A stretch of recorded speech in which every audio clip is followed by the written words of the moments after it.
describe the Fisher Building as a classic 1920 style high-rise building or skyscraper that was built approximately 3 miles from downtown Detroit in what is now known as the New Center area. It has the classic wedding cake design, and it's a very dramatic building. It's a very dramatic building because it is a standalone skyscraper, and as such is a little bit like the Empire State Building in New York City, which wasn't built close to any other high-rises in New York City. So it's a very dramatic building in terms of being able to spot it on the skyline. I think some of the uniquest characteristics of the Fisher Building are the interior design.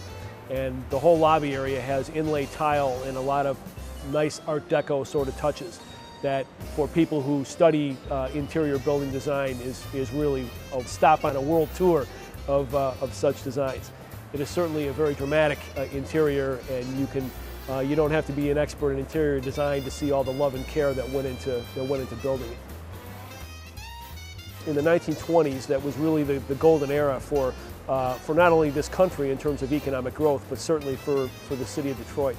And because of this, you had a huge building boom in Detroit in the 1920s with skyscrapers such as the Penobscot building downtown, what is now the Maccabees building here on campus, all 1920 structures, as was the Fisher Building. But what is arguably more interesting about the Fisher Building was it was originally conceived to have several towers. Right now it really stands as just one singular tower with kind of these adjoining ramparts that are also part of the Fisher Building but don't rise as high as the one tower.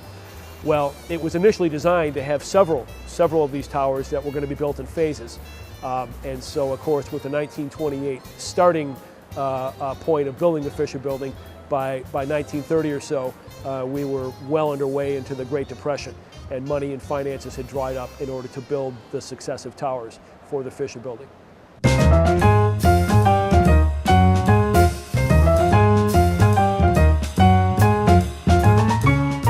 The financing was secure before the crash happened in 1929, and construction was well underway by this time. And so since they had come that far, it was more cost advantageous to finish completion of the building and get tenants in there to start paying off the cost of building that structure. But as far as building anything new, as the Great Depression was underway, things were too uncertain, economically speaking, and banks weren't loaning money to commercial interests in order to build the remaining towers of the Fisher Building. The Fisher Building serves as the capstone building for the New Center area. And the New Center area is this important connecting node to the downtown area. There's basically a 3-mile long axis that runs up and down Woodward Avenue that connects the New Center area and the Fisher Building and the GM Building and a number of other concerns there, including the Albert Kahn Building is there as well. Albert Kahn designed the Fisher Building. So it's a very important business district, the New Center area, and this important business district is anchored by the Fisher Building.